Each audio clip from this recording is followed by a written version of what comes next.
మనం భద్రం చేసుకోవాలి. ಆದ ಕಾರಣ ನಮ್ಮನ್ನ ನಾವೇ ಭದ್ರಪಡಿಸ್ಕೋಬೇಕು. అందుకే మనకు మాదిరిని ప్రభు అయిన యేసుక్రీస్తుని ముందు పెట్టుకోవాలి.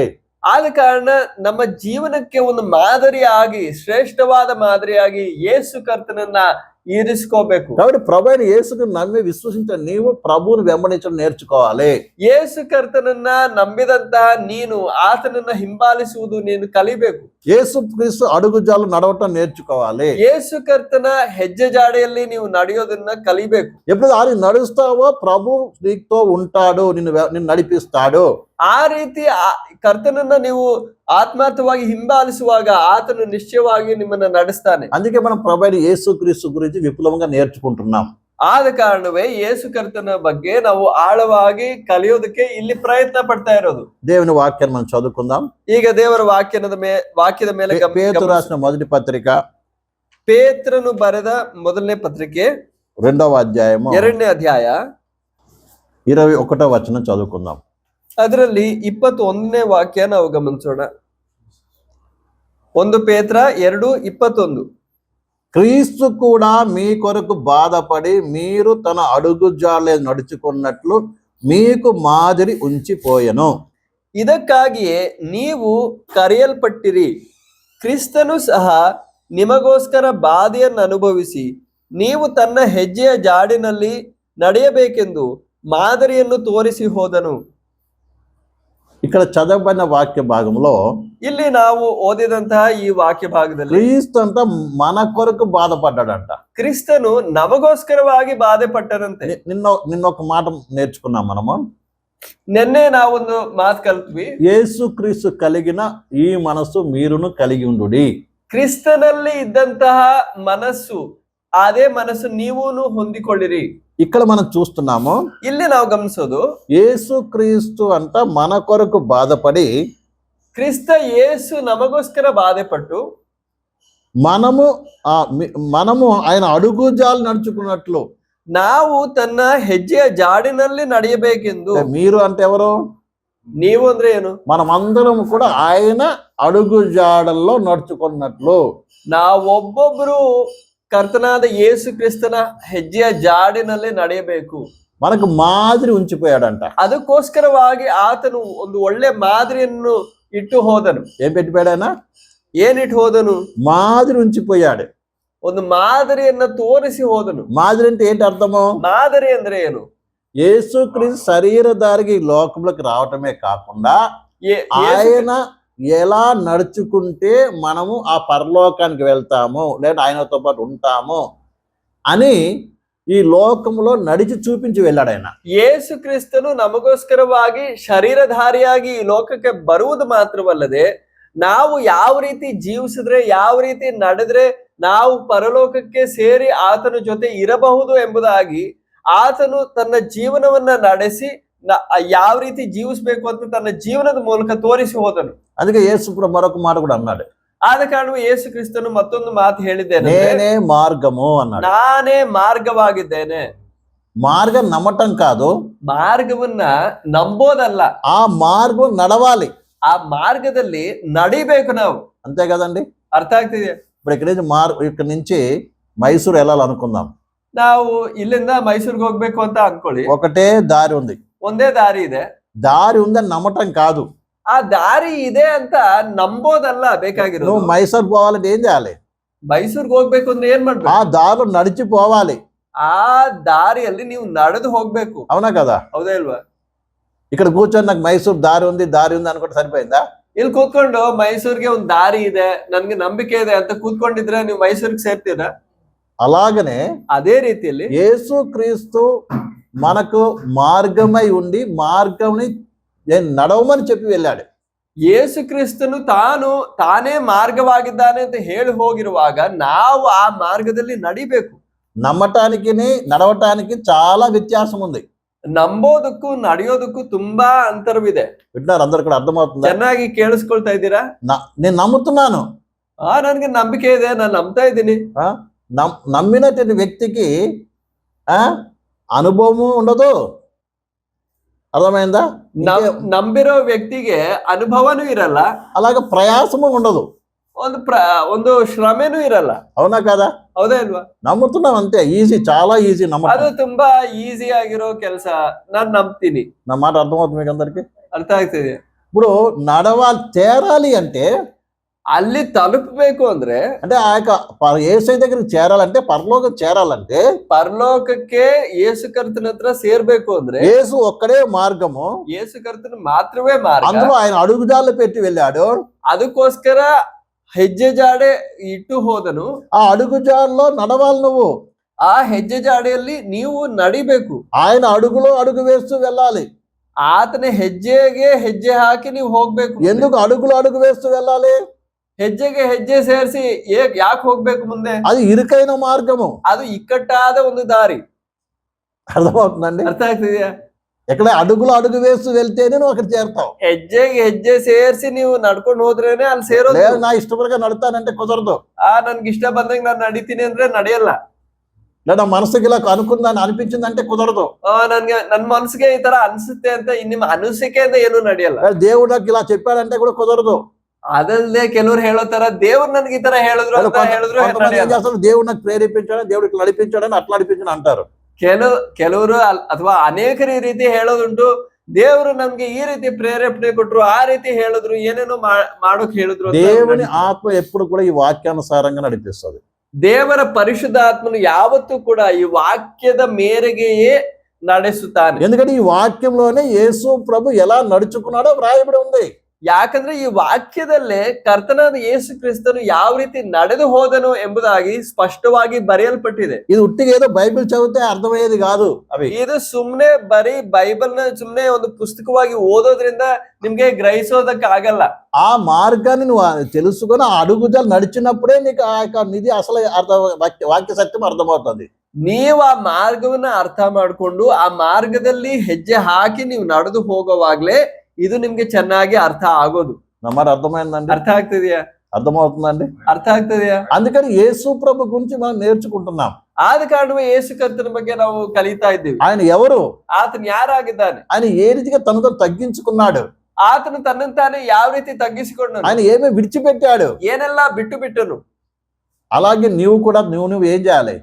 ಅದೇ ರೀತಿಯಲ್ಲಿ ನೀವೇನ್ ಮಾಡ್ಬೇಕು? నిన్న మనం నేర్చుకున్నాం కదా, ನಿನ್ನೆ ಕಲ್ತ್ವಲ್ವಾ? నువ్వు ఈ లోకంలో ఏ స్థాయి కలిగినా ఆ స్థాయిని వదిలిపెట్టాలి. నువ్వు ಈ ಲೋಕದಲ್ಲಿ ನಿಮ್ಗೆ ಏನೇ ಸ್ಥಾನಮಾನ ಇದ್ರು ಅದೆಲ್ಲ ನೀನು ತ್ಯಾಗ ಮಾಡ್ಬೇಕು. యేసయ్య కొరకు నీ యొక్క స్థానాన్ని విడిచిపెట్టాలి. ಯೇಸು ಕರ್ತನ ನಿಮಿತ್ತವಾಗಿ ನೀವು ಎಲ್ಲ ಬಿಟ್ಬಿಡ್ಬೇಕು. అలాగే ఆ భాగ్యాన్ని విడిచిపెట్టాలి. ಆ ಭಾಗ್ಯವನ್ನ ಬಿಟ್ಟು ಬಿಡ್ಬೇಕು. నా మాట అర్థమవుతుందా? ಅರ್ಥ ಆಗ್ತಿದ್ಯಾ? ఈ లోకంలో నీకు ఏదైనా ఉండొచ్చు, ಈ ಲೋಕದಲ್ಲಿ ನಿಮ್ಗೆ ಏನೆಲ್ಲ ಇದೆ, యేసయ్య కొరకు నువ్వు విడిచిపెట్టడానికి సిద్ధముగా ఉండాలి. యేసయ్యನಿಗಾಗಿ ನೀವು ಬಿಡುವುದಕ್ಕೆ ಸಿದ್ಧವಾಗಿರ್ಬೇಕು. జక్కయ్య ఇంటికి యేసయ్య వచ్చాడు. ಜಕ್ಕೈ ಮನೆಗೆ యేసయ్య ಬಂದನು. జక్కయ్య ఏం చేశాడండి? ಆಗ ಜಕ್ಕೈ ಮಾಡಿದ ಕೆಲಸ ఎప్పుడైతే యేసు ప్రభు తన ఇంట్లోకి వచ్చాడో, ಯಾವಾಗ యేసప్ప ಆತನ ಮನೆಗೆ ಬಂದನು, తనంతట తానే పశ్చాత్తాపడ్డాడు. ಆತನು ತನ್ನಷ್ಟಕ್ಕೆ ತಾನೇ ಒಂದು ಪಶ್ಚಾತ್ತಾಪ ಪಟ್ಟನು. యేసు ప్రభు చెప్పలేదు, ಯೇಸು ಕರ್ತನು ಹೇಳಲಿಲ್ಲ, అయ్యా నువ్వు మోసగాడివి, అన్యాయ సంపాదన ఉంది, అది ఉంది, ఇది ఉంది. యేసు ఏం చెప్పలే. ನೀನೊಬ್ಬ ಮೋಸಗಾರ, ತುಂಬಾ ಮೋಸ ಮಾಡಿ ಅನ್ಯಾಯದ ಸಂಪಾದನೆ ಮಾಡಿದ್ಯಾ, ಇದೆಲ್ಲ ಯೇಸು ಕರ್ತನೇನು ಬಿಡಿಸಿ ಹೇಳಲಿಲ್ಲ. చెప్పకుండానే ఆయనంతట ఆయనకే మార్పు వచ్చేసింది. ಇದೆಲ್ಲ ಹೇಳದೇನೆ ಅವನಲ್ಲೇ ಒಂದು ಬದಲಾವಣೆ ಉಂಟಾಯ್ತು. ఎందుకు ఈ విషయాన్ని చెప్తున్నాం? ಯಾಕೆ ಹೇಳ್ತಾ ಇದ್ದೀನಿ ಇದೆಲ್ಲ? ఎప్పుడైతే యేసు ప్రభు నీ అంతరంలోకి వస్తాడో, ಯಾವಾಗ ನಿನ್ನ ಅಂತರಂಗದಲ್ಲಿ ನಿಜವಾಗ್ಲೂ ಯೇಸು ಕರ್ತನು ఎప్పుడైతే యేసయ్య నీ ఇంటికి వస్తాడో, ನಿನ್ మನೆಗೆ ಯಾವಾಗ ಯೇಸು ಕರ್ತನು నువ్వే ಬರ್ತಾನೋ మారిపోతావు. ನೀವು ಬದಲಾಗ್ತೀರಾ. నీకే తెలుస్తుంది ఏది దేవునికి ఇష్టమో ఏది ఇష్టం కాదో. ನಿನಗೆ ಗೊತ್ತಾಗುತ್ತೆ ದೇವ್ರಿಗೆ ಏನ್ ಇಷ್ಟ ಇಲ್ಲ ಅಂದ್ರೆ ನಿಮ್ಮಷ್ಟಕ್ಕೆ ನಿಮ್ಗೆ ಗೊತ್ತಾಗುತ್ತೆ. నమ్మడ అర్థమవుతుందా? ಅರ್ಥ ಆಗ್ತದೆ. ఏదో చాలా మంది అయ్యో ఇది తప్ప వదిలిపెట్టు, అది వదిలిపెట్టు మన వదిలిపెట్టరు. ಇವತ್ತಿರೋ ಗತಿ ಏನಂದ್ರೆ ಇದು ತಪ್ಪು, ಇದು ಮಾಡ್ಬೇಡ, ಇದೆಲ್ಲ ಬಿಟ್ಬಿಡು ಅಂದ್ರೆ ಹೇಳಿದ್ರು ಕೂಡ ಬಿಡಲ್ಲ, వదిలిపెట్టరు. ఎలా బతకాలండి ఇది వదిలిపెడితే? ಇದನ್ನೆಲ್ಲ ಬಿಟ್ಟು ಹೇಗ್ ಬದುಕೋಕಾಗತ್ತಪ್ಪ? కష్టం అండి ఇది. ಕಷ್ಟನಪ್ಪ. మళ్ళీ ఏమన్నా నేను మారు మనసు పొందినా బ్యాప్టిజం పొందినా అంటాడు. ಆದ್ರೆ ಹೇಳೋದೇನು, ನಾನು ಮಾನಸಾಂತರ ಹೊಂದಿದ್ದೀನಿ, దీక్షాస్నానం నేను యేసయ్యని నమ్ముకున్నాను, ప్రార్థన చేస్తున్నాను, నా ప్రార్థన కూడా దేవుడు ఆలకిస్తున్నాను అనొచ్చు. ಓ ಯೇಸು ಕ್ರಿಸ್ತನ ನಾನು ನಂಬಿದ್ದೀನಿ, ರಕ್ಷಣೆ ಹೊಂದಿದ್ದೀನಿ, ನಾನು ಪ್ರಾರ್ಥನೆ ಮಾಡುವಾಗ ದೇವ್ರು ನನ್ನ ಪ್ರಾರ್ಥನೆ ಕೇಳ್ತಿದ್ದಾನೆ. నీ ప్రార్థన యేసయ్య దగ్గరికి వెళ్ళట్లేదు. ನಿನ್ನ ಪ್ರಾರ್ಥನೆ ಯೇಸು ಕರ್ತನ ಹತ್ರ ತಲುಪ್ತಾನೆ ಇಲ್ಲ. నీ ప్రార్థన ఎక్కడికో పోతుంది. నీకు ఎవరో దేవుడు ఎవరో సహాయం చేస్తున్నారు. నీకు ನಿನ್ ಪ್ರಾರ್ಥನೆಗಳು ಎಲ್ಲೋ ಗಾಳಿಗೆ ಎಲ್ಲೋ ಹೋಗ್ತಾ ಇದೆ, ಬೇರೆ ಯಾರೋ ನಿಮ್ಗೆ ಸಹಾಯ ಮಾಡ್ತಾರೆ. ఈ లోకంలో పాపంతో జీవిస్తున్న వ్యక్తికి సాయం చేసే వాళ్ళు చాలా మంది ఉన్నారు. ಯಾಕಂದ್ರೆ ಈ ಲೋಕದಲ್ಲಿ ಪಾಪದಲ್ಲಿ ಜೀವಿಸೋರ್ಗೆ ಸಹಾಯ ಮಾಡೋರು ಅನೇಕರಿದ್ದಾರೆ. నమ్మరు అర్థమవుతుంది మీకు ಅರ್ಥ అందరికీ? ಆಗ್ತಾ ಇದೆಯಾ ಹೇಳ್ತಾ ಇರೋದು? ఎందుకంటే యేసు ప్రభు వెలుగు. ಯಾಕಂದ್ರೆ ಯೇಸು ಕ್ರಿಸ್ತನು ఆ ಬೆಳಕಾಗಿದ್ದಾನೆ. వెలుగు ఎప్పుడైతే నీలో ప్రకాశించిందో ಆ ಬೆಳಕು ನಿಮ್ಮಲ್ಲಿ ಯಾವಾಗ ಪ್ರಜ್ವಲಿಸಿದನೋ నీలో మురికంతా కనబడుతుంది. ಆ ನಿನ್ನಲ್ಲಿ ಎಲ್ಲಾ ಕಲ್ಮಶಗಳು ಕಲಂಕಗಳು ಕಾಣಿಸ್ತವೆ. అవునా కదా? ಹೌದಾ? ఓ, ఎప్పుడైతే వెలుగు లైట్ వచ్చిందో ఎక్కడెక్కడ చెత్త చెదారం అన్ని తెలుస్తుందో లేదా? ಎಲ್ಲಿ ಬೆಳಕು ಪ್ರಜ್ವಲಿಸುತ್ತೋ ಅದ್ರ ಸುತ್ತಲೂ ಎಲ್ಲಾ ಅಶುದ್ಧತೆಯು ಕಾಣಿಸ್ಕೊಳ್ತವೆ. ఇప్పుడు ఆ చెత్త చెదారం ఉంటే నువ్వు అక్కడ కూర్చొని ఉంటావా? ಅಲ್ಲಿ ಈ ರೀತಿಯಾದ ಗಲೀಜೆಲ್ಲ ಕಾಣಿಸೋವಾಗ ನೀವು ಅಲ್ಲೇ ಕೂತ್ಕೊಂಡಿರ್ತೀರ. ఎప్పుడైతే వెలుగు వచ్చిందో వెంటనే చీపురు తీసుకొని శుభ్రంగా ఊడ్చడం ప్రారంభిస్తాం. ಬೆಳಕು ಬಂದಿದ ಕೂಡಲೇ ನೀವು ಅದನ್ನೆಲ್ಲ ನೀವು ಶುಭ್ರ ಮಾಡ್ತೀರಾ. నా మాట అర్థమవుతుంది మీకు అందరికీ? ಹೌದಾ ಇಲ್ವಾ? నిజమైన వెలుగు ఒక వ్యక్తిలోకి వచ్చినప్పుడు వెంటనే ఆటోమేటిక్ తను మారిపోతాడు. ಅದಕ್ಕೆ ಒಬ್ಬನಲ್ಲಿ ನಿಜವಾದ ಬೆಳಕು ಪ್ರಜ್ವಲಿಸುವಾಗ ಅವನಷ್ಟಕ್ಕೆ ಅವನೇ ಬದಲಾಗ್ಬಿಡ್ತಾನೆ. అదే అసలైన రక్షణ అనుభవం ప్రభు వారి హృదయంలోకి వచ్చినట్టు రుజువు. ಅದು ಮಾತ್ರವೇ ನಿಜವಾದ ಒಂದು ಪ್ರಮಾಣ ಅಥವಾ ರುಜುವಾತು, ಇವನಲ್ಲಿ ನಿಜವಾಗ್ಲೂ ರಕ್ಷಣೆಯ ಕಾರ್ಯ ನಡೆದಿದೆ. అందుకే జక్క ఏం చేశాడు వెంటనే? ಅದಕ್ಕೆ ಜಕ್ಕೈ ತಕ್ಷಣವಾಗಿ ಮಾಡಿದೇನು? ఇదిగో ఎవరి దగ్గర నా ఆస్తిని సగము బీదలకు ఇచ్చేస్తున్నా అన్నాడు. ನನ್ನ ಆಸ್ತಿ ಎಲ್ಲ ನಾನು ಬಡವರಿಗೆ ಕೊಡ್ತೀನಿ. అలాగే ఎవరి దగ్గర అన్యాయం చేసి తీసుకున్నానో వాళ్ళకి మళ్ళీ 500 కలిపి ఇచ్చేస్తాను అన్నాడు. ಯಾರಿಂದ ಎಲ್ಲ ನಾನು ಮೋಸ ಮಾಡಿ ನಾನು ಆ ಹಣ ಈಸ್ಕೊಂಡಿದ್ದೀನೋ ಅವ್ರಿಗೆ ನಾನು 5 ಪಟ್ಟು ಸೇರಿ ನಾನು ಕೊಡ್ತೀನಿ. ఇప్పుడు అంతా ఎవరికి ఇచ్చేసాడు ఇప్పుడు జక్కయ్య. ಇದೆಲ್ಲ ಕೊಟ್ಬಿಟ್ಟಿದ್ದಾನೆ. ఇప్పుడు జక్కయ్యని అడుగుదాం మన ఒక ప్రశ్న. ಈಗ ಜಕ್ಕಯ್ಯನ ಒಂದು ಪ್ರಶ್ನೆ ಕೇಳೋಣ. జక్కయ్య నీ ఆస్తి సగం ఇచ్చేసావు బీదకి, ನಿನ್ನ ಜಕ್ಕಯ್ಯ ನಿನ್ನ ಆಸ್ತಿ ಎಲ್ಲ ಬಡವರಿಗೆ ಕೊಟ್ಬಿಟ್ಟೆ, ఇంకొన్న సగంలో 500 కలిపి అంతా ఇచ్చేసావు, మోಸ ಮಾಡಿದವ್ರಿಗೆ 5 ಪಟ್ಟು ಹೆಚ್ಚಾಗಿ ಕೊಟ್ಬಿಟ್ಟೆ. మరి అర్థమైందా? ಅರ್ಥ ಆಗ್ತದೆ. ఇప్పుడు ఎవరి దగ్గర అన్యాయం తీసుకున్నావు అనుకో, అన్యాయంగా అబద్ధం ఆడో మోసం చేస్తావు తీసుకుంటే వాడికి 500 కలిపి ఇచ్చేయాలి. ಯಾರಿಂದ ನೀನ್ ಮೋಸ ಮಾಡಿ ತಗೊಂಡಿದ್ಯೋ ಅದನ್ನ ವಾಪಸ್ ಕೊಡುವಾಗ 5 ಪಟ್ಟು ಸೇರಿಸಿ ಕೊಡ್ಬೇಕು. అప్పుడు అంతా పోయింది, ಎಲ್ಲ ಹೋಗಿದೆ. లెక్కేసుకుంటే అంతా పోయినట్టే కదా. ಇವಾಗ ಎಲ್ಲ ಹೋದಂಗೆ ಅಲ್ವಾ? నీకేమి జక్కయ్య అని అడుగుదాం. ಅದೇ ನಿನ್ಗೇನಿದೆ ಅಂತ ಕೇಳಿದ್ರೆ, నిన్నటి దాకా డబ్బేన సర్వం అన్నావు కదా. ಇದಕ್ಕಿಂತ ಮುಂಚೆ ಹಣನೇ ಸರ್ವಸ್ವ ಅಂದೆ ಅಲ್ವಾ? అందుకే అందరు మోసం చేసి కొట్టి తిట్టి అన్యాయం చేసి అంది లాక్కున్నావు కదా. ಅದಕ್ಕೆ ಅಲ್ವಾ ನೀನು ಒಡೆದು ಬಡದು ಎಲ್ರಿಗೆ ಮೋಸ ಮಾಡಿ ಹಣ ಕೂಡ್ಸಿಟ್ಟೆ. జక్కయ్య ఏమంటారు చెప్పండి? ಜಕ್ಕ ಏನ್ ಹೇಳ್ತಾನೆ ಹೇಳಿ? జక్కయ్య స్థానంలో మీరుంటే ఏం చెప్తారు? ಜಕ್ಕೈ ಸ್ಥಾನದಲ್ಲಿ ನೀವಿದ್ರೆ ಏನ್ ಹೇಳ್ತಾ ಇದ್ರಿ? ఇంతకాలం నా డబ్బే నా సర్వస్వం అనుకున్నాను, ಇಷ್ಟವರೆಗೂ ನಾನು ನನ್ನ ಹಣವೇ ನನ್ನ ಸರ್ವಸ್ವ ಅಂತ ಅನ್ಕೊಂಡಿದ್ದೆ, అదే నా రక్షణ అనుకున్నాను. ಅದೇ ನನ್ನ ರಕ್ಷಣೆ ಮೋಕ್ಷ ಅನ್ಕೊಂಡಿದ್ದೆ. కానీ ఈ దినం తెలుసుకున్నాను, ಆದ್ರೆ ಈ ದಿನ ನನ್ಗೆ ಅರ್ಥ ಆಯ್ತು, అసలే రక్షకుడు నా ఇంటికి వచ్చాడు. ಸಾಕ್ಷಾತ್ ರಕ್ಷಕನೇ ನನ್ನ ಮನೆಗೆ ಪ್ರವೇಶ ಮಾಡಿದ. ఆయన నాకుండగా ఇదేది నాకు అవసరం లేదు. ಆತನು ನನ್ನ ಸಂಗಡ ಇರಲಾಗಿ ನನಗೆ ಇದೇ ಯಾವುದು ಬೇಡ. ఎందుకంటే ఆయనే నా ప్రాణ ఆత్మ శరీరం రక్షకుడు. ಯಾಕಂದ್ರೆ ಆತನೇ ನನ್ನ ಆತ್ಮ ಶರೀರ ಪ್ರಾಣಗಳಿಗೆ ರಕ್ಷಕನು. హల్లెలూయా, హల్లెలూయా, హల్లెలూయా, హల్లెలూయా. అంటే దాని అర్థమేంటిది? ಅದ್ರ ಅರ್ಥ ಏನು?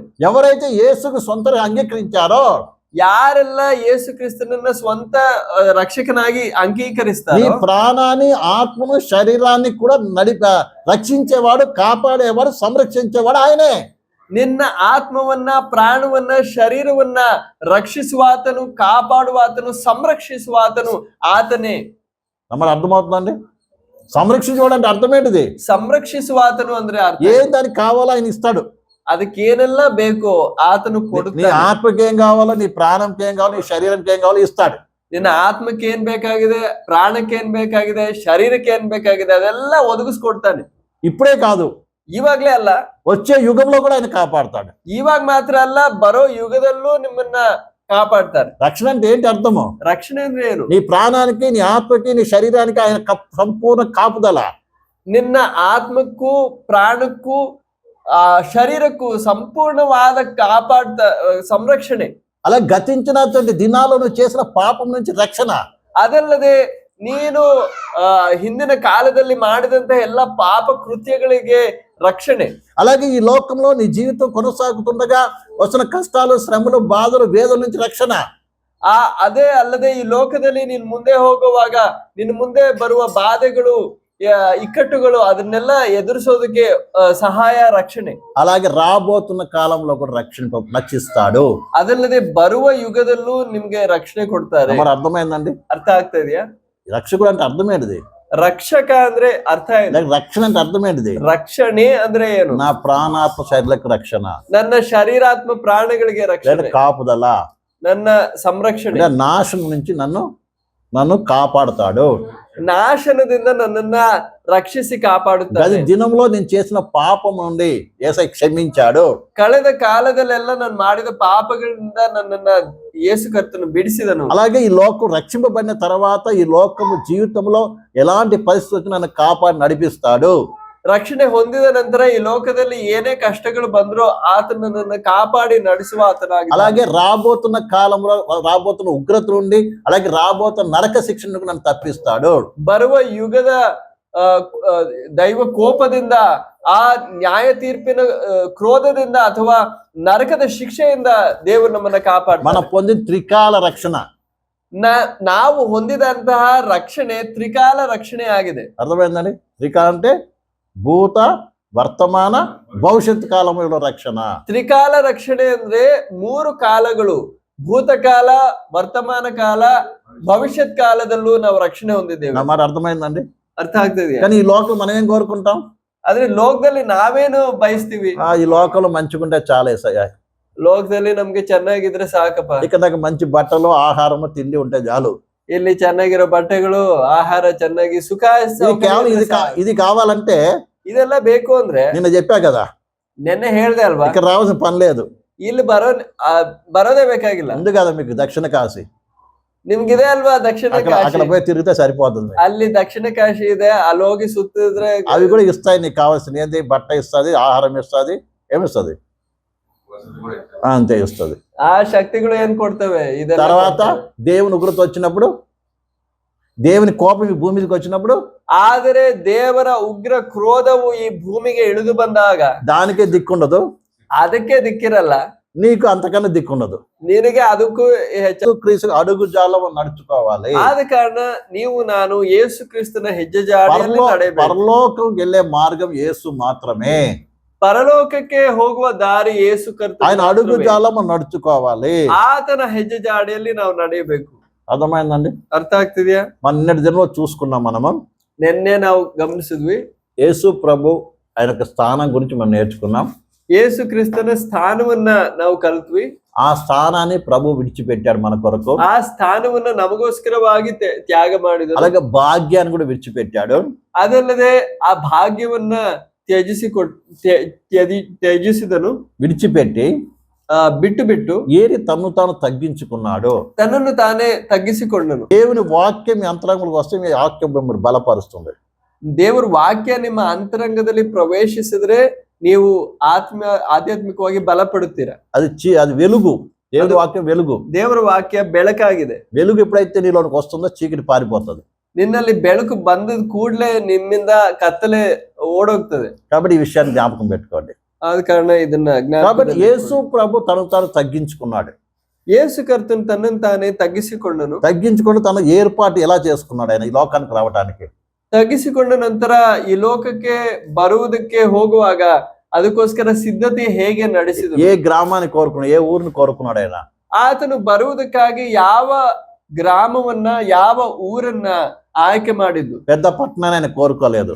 ದೊಡ್ಡ ಪಟ್ಟಣವನ್ನ ಆಯ್ಕೆ ಮಾಡಿಲ್ಲ. అల్పమైన పట్టణమే, అల్పమైనటువంటి గ్రామమైన బెత్లెహేం దేవుడు కోరుకున్నాడు. ಅಲ್ಪವಾದ ಚಿಕ್ಕದಾದ ಬೆತ್ಲೆಹೇಮ್ ಗ್ರಾಮವನ್ನ ಆಯ್ಕೆ ಮಾಡಿಕೊಂಡನು. అలాగే ఏ కుటుంబంలో జన్మించాలని కోరుకున్నాడు ఆయన. ಅದಲ್ಲದೆ ಯಾವ ರೀತಿಯಾದ ಕುಟುಂಬದಲ್ಲಿ ಹುಟ್ಟಬೇಕು ಅಂತ ಆಯ್ಕೆ ಮಾಡಿಕೊಂಡ. అంటే కష్టపడి పని చేసేటువంటి వడ్రై కుటుంబం ఏర్పాటు చేసుకున్నాడు. ಕಷ್ಟಪಟ್ಟು ಕೆಲಸ ಮಾಡೋ ಬಡ ಕುಟುಂಬದಲ್ಲಿ ಒಬ್ಬ ಬಡಿಗನ ಮನೆಯಲ್ಲಿ ಹುಟ್ಟುವುದಕ್ಕೆ. అలాగే మనం విశ్వాసులని మనం కూడా తగ్గింపు వాటి యందు మనసు ఉంచాలి. ಅದೇ ರೀತಿಯಲ್ಲಿ ವಿಶ್ವಾಸಿಗಳಾದ ನಾವುಗಳು ಕೂಡ ದೀನರ ಸಂಗಡ ಮನಸ್ಸಿಡಬೇಕು. ఎప్పుడు హైగా ఉండాలని ఎప్పుడు కోరుకోకూడదు. ಯಾವಾಗ್ಲೂ ಮೇಲಕ್ಕೆ ನೋಟ ಇಡಬಾರ್ದು. ఉన్నప్పటికి కూడా లేనట్టుగానే నువ్వు ఉండాలి. ಕೆಲವೊಂದು ಇದ್ರೂ ಕೂಡ ಇಲ್ದೇ ಇರೋನಂಗೆ ಇರ್ಬೇಕು. అంటే తగ్గింపు దీనత్వం అనేది కావాలి. ಏನಂದ್ರೆ ತಗ್ಗಿಸುವಿಕೆ, ವಿನಯ ನಮ್ಮ ಜೀವನದಲ್ಲಿ ತುಂಬಾ ಅವಶ್ಯ. యేసు ప్రభు అన్ని కలిగిన వాడు కూడా లేనివాడు అయ్యాడు. ಯೇಸು ಕರ್ತನಿಗೆ ಎಲ್ಲಾ ಇದ್ರೂ ಕೂಡ ಏನು ಇಲ್ದೇ ಇರೋನಾಗಿ ಮಾರ್ಪಟ್ಟನು. మరి అర్థమైందండి? ಅರ್ಥ ಆಗ್ತಿದೆಯಾ? ఇలాంటి మనసు నీకు కావాలి. ಈ ರೀತಿಯಾದ ಒಂದು ಮನೋಭಾವ ನಿಮಗೆ ಬೇಕಾಗಿದೆ. అదే ఒక అడుగు, నేను చెప్పిన ఫుడ్ స్టెప్స్ అన్నమాట. అది ಇದೇ ಹೆಜ್ಜೆ ಜಾಡೆ ಅಂತ ಹೇಳುವಾಗ ಇದೇ ಅರ್ಥ. మొట్టమొదటి అడుగు ఏం చేశాడు? పరలోకముడి ఈ అడుగు తగ్గించుకో అడుగు వేశాడు. ಮೊದಲನೇ ಹೆಜ್ಜೆ ಏನಂದ್ರೆ ಪರಲೋಕದಿಂದ ಈ ಲೋಕಕ್ಕೆ ಬರುವ ಆ ಹೆಜ್ಜೆ తగ్గించుకున్నాడు. ತನ್ನನ್ನು ತಾನೇ ತಗ್ಗಿಸಿಕೊಂಡನು. ఆ తగ్గింపు కొరకు తన స్థానాన్ని వదిలిపెట్టాడు, భాగ్యాన్ని వదిలిపెట్టాడు. ಆ ತಗ್ಗಿಸುವಿಕೆಗಾಗಿ ತನ್ನ ಸ್ಥಾನವನ್ನು ತ್ಯಜಿಸಿದನು, ತನ್ನ ಭಾಗ್ಯವನ್ನು ತ್ಯಜಿಸಿಬಿಟ್ಟು. తగ్గించుకోవడం అనేది అంత ఈజీ కాదు. ತಗ್ಗಿಸ್ಕೊಳ್ಳೋದು ಅಂದ್ರೆ ಅಷ್ಟು ಸುಲಭ ಅಲ್ಲ. కొన్ని విడిచిపెట్టాలి. ಕೆಲವೊಂದು ನೀವು ಬಿಡಬೇಕಾಗುತ್ತೆ. మాట అర్థమవుతుందండి? ಅರ್ಥ ಆಗ್ತದೆಯಾ? బయట నువ్వు ఎంత పెద్దడు కావచ్చు, ಹೊರಗೆ ನೀವು ಏನೋ ದೊಡ್ಡದಾಗಿರ್ಬೋದು, దేవుని సన్నిధికి వచ్చినప్పుడు నువ్వు అన్ని ఏమీ లేని వాడిగా సామాన్య విశ్వాసిగానే కనబడాలి. ಆದ್ರೆ ದೇವರ ಸನ್ನಿಧಿಗೆ ನೀವು ಬರುವಾಗ ಏನು ಇಲ್ದೇ ಇರೋನಾಗಿ ಒಬ್ಬ ಸಾಮಾನ್ಯ ವಿಶ್ವಾಸಿಯಾಗಿ ಕಾಣಿಸ್ಕೋಬೇಕು. మరి అర్థమవుతుందండి? ಅರ್ಥ ಆಗ್ತದೆಯಾ? ಇವನ್ನ ಚೆನ್ನಾಗಿ ಅರ್ಥ ಮಾಡ್ಕೊಂಡ್ರೆ అప్పుడు ఏదన్నా బోధకుడు బోధించినప్పుడు ಯಾವುದಾದ್ರೂ ಒಬ್ಬ ಬೋಧಕ ಬಂದು ಬೋಧನೆ ಮಾಡಿದ್ರೆ అవి ప్రశ్నిస్తారు, ಪ್ರಶ್ನೆ ಮಾಡ್ತಾರೆ. అర్థమవుతుందండి? ಅರ್ಥ ಆಗ್ತದೆಯಾ? అది నీ బాధ్యత, ಅದು ನಿನ್ನ ಕರ್ತವ್ಯ, విశ్వాసి బాధ్యత. ಒಬ್ಬ ವಿಶ್ವಾಸಿಯ ಬಾಧ್ಯತೆ ಆಗಿದೆ. కానీ మీ ఆత్మీయ జీవితం గురించి ನಿಮ್ಮ ಆಧ್ಯಾತ್ಮಿಕ ಜೀವನದ ಬಗ್ಗೆ కేవలం సేవకుందే కాదు బాధ్యత, ಸೇವಕರದ್ದು ಮಾತ್ರ ಅಲ್ಲ ಕರ್ತವ್ಯ, మీది కూడా బాధ్యత ఉంది. ಅದ್ರಲ್ಲಿ ನಿಮ್ಗೂ ಕರ್ತವ್ಯ ಇದೆ. ఏది మంచి చెడని వివేచించే జ్ఞానం కావాలి. ಯಾವ್ದು ಒಳ್ಳೇದು ಯಾವ್ದು ಕೆಟ್ಟದ್ದು ಅಂತ ವಿವೇಚಿಸುವ ಜ್ಞಾನ ನಿಮ್ಗೆ ಬೇಕು. ఆ స్థితికి ఎదగాలి ప్రతి విశ్వాసి. ಆ ಒಂದು ಹಂತಕ್ಕೆ ನೀವು ಬೆಳೆದು ಬರ್ಬೇಕು. శిష్యుడు అంటే అర్థం ఏంటిది? ಶಿಷ್ಯರು ಅಂದ್ರೆ ಅರ್ಥ ಏನು? యేసు ప్రభుని వెంబడించే వ్యక్తి, ಯೇಸು ಕ್ರಿಸ್ತನನ್ನ ಹಿಂಬಾಲಿಸುವ ಒಬ್ಬ ವ್ಯಕ್ತಿ, యేసును ఎరిగిన వ్యక్తి, ಯೇಸು ಕ್ರಿಸ್ತನ ಅರಿತ ವ್ಯಕ್ತಿ, యేసు యొక్క అడుగుజాలను ఎరిగిన వ్యక్తి, ಯೇಸು ಕ್ರಿಸ್ತನ ಹೆಜ್ಜೆ ಜಾಡೆಯನ್ನು ಅರಿತುಕೊಂಡ ವ್ಯಕ್ತಿ, ఆ అడుగుజాలు నడుస్తున్న వ్యక్తి, ಆ ಹೆಜ್ಜೆ ಜಾಡೆಯಲ್ಲಿ ನಡೆಯುವ ವ್ಯಕ್ತಿ. మాట అర్థమైందండి? ಅರ್ಥ ಆಗ್ತದೆಯಾ? నడుస్తున్న వ్యక్తికి ఏమవుద్ది? ಆ ರೀತಿ ನಡೆಯೋ ವ್ಯಕ್ತಿಗೆ ಏನಾಗುತ್ತೆ? పక్కన ఇంకో అడుగు కనబడింది అనుకోండి, వేరే అడుగు, ಅದ್ರ ಪಕ್ಕದಲ್ಲೇ ಬೇರೆ ಒಂದು ರೀತಿಯಾದ ಹೆಜ್ಜೆ ಜಾಡೆ ಕಾಣಿಸ್ಕೊಳ್ತು ಅನ್ಕೊಳ್ಳಿ. మాట అర్థమవుతుంది మీకు అందరికీ? ಅರ್ಥ ಆಗ್ತದೆಯಾ? యేసు క్రీస్తు మన కొరకు ఏం చేశాడు? తన అడుగుజాలను పెట్టి వెళ్ళాడు. ನಮಗೋಸ್ಕರವಾಗಿ ಯೇಸು ಕರ್ತನು ತನ್ನ ಹೆಜ್ಜೆ ಜಾಡೆಯನ್ನು ಮಾದರಿಯಾಗಿ ಇಟ್ಟು ಹೋಗಿದ್ದಾನೆ. కాబట్టి నువ్వు ఆయన అడుగుజాలు గమనించి ఆ ప్రకారం అడుగులు వేసుకుంటూ నడుస్తున్నావు. ಆ ರೀತಿಯಾಗಿರುವಾಗ ನೀನು ಗಮನ ಇಟ್ಟು ಆ ಹೆಜ್ಜೆ ಜಾಡೆಯನ್ನು ನೋಡಿ ಹೆಜ್ಜೆ ಹಾಕಿ ಹೋಗುತ್ತಾ ಇದೀಯಾ. పక్కన వేరే అడుగుజాలు కనబడినప్పుడు ಅದ್ರ ಪಕ್ಕದಲ್ಲೇ ಬೇರೆ ಒಂದು ಹೆಜ್ಜೆ ಜಾಡೆ ಕಾಣಿಸುವಾಗ ఇది దేశై అడుగుజాడ, వేరే అడుగుజాలను ఏం చేయాలి నువ్వు గమనించి చూస్తావు. ಆವಾಗ ನೀನು ಇದು ಏಸಪ್ಪನ ಮಾದರಿಯ ಇಲ್ಲವಾ ಬೇರೆ ಒಂದು ರೀತಿಯಾದ ಮಾರ್ಗವ ಅಂತ ನೀನ್ ಗಮನಿಸಿ ನೋಡ್ತೀಯ.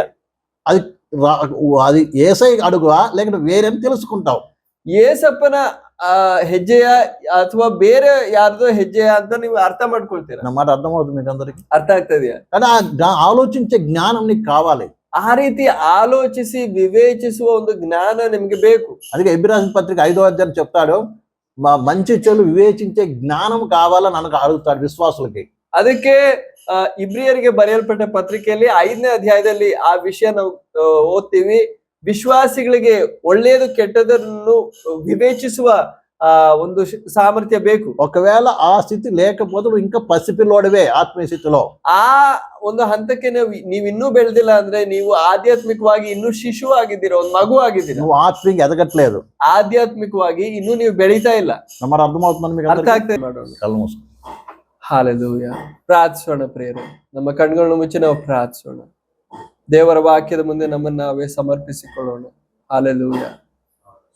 ಕರ್ತನಾದ ಯೇಸು ಕ್ರಿಸ್ತನು ತಾನು ಸಾಕ್ಷಾತ್ ದೇವರಾಗಿದ್ದರೂ ಕೂಡ ತನ್ನನ್ನು ತಾನೇ ತಗ್ಗಿಸಿಕೊಂಡವನಾಗಿ, ತನ್ನನ್ನು ತಾನೇ ಬರಿದು ಮಾಡಿಕೊಂಡವನಾಗಿ ಮನುಷ್ಯರ ಮುಂದೆ ಆತನು ತಾನೇ ಕೊಟ್ಟ ಆ ಧರ್ಮಶಾಸ್ತ್ರವನ್ನ ಕಲಿಯುವುದಕ್ಕೆ ಆತನು ಸಿದ್ಧನಾಗಿರುವಾಗ ನಾವಿನ್ನೆಷ್ಟು ಹೆಚ್ಚಾಗಿ ಒಂದು ಸಮರ್ಪಿತವಾದ ಒಂದು ಮನೋಭಾವದೊಂದಿಗೆ ಹೌದಪ್ಪ, ನಿನ್ನ ವಾಕ್ಯವನ್ನು ನಾನು ಕಲಿಯುತ್ತೇನೆ, ನಾನು ಅದಕ್ಕಾಗಿ ಸಮಯವನ್ನ ನಾನು ಬೇರ್ಪಡಿಸಿ ನಾನು ಆಸಕ್ತಿಯೊಂದಿಗೆ ಉತ್ಸಾಹದೊಂದಿಗೆ ನಿನ್ನ ವಾಕ್ಯವನ್ನು ಓದಿ ಆಳವಾಗಿ ಕಲಿಯುವುದಕ್ಕೆ ನಾನು ತೀರ್ಮಾನಿಸುತ್ತೇನೆ, ಸಮರ್ಪಿಸುತ್ತೇನೆ ಎಂಬ ಒಂದು ಮನೋಭಾವದೊಂದಿಗೆ ನಾವು ಪ್ರಾರ್ಥಿಸೋಣ ಪ್ರಿಯರೇ.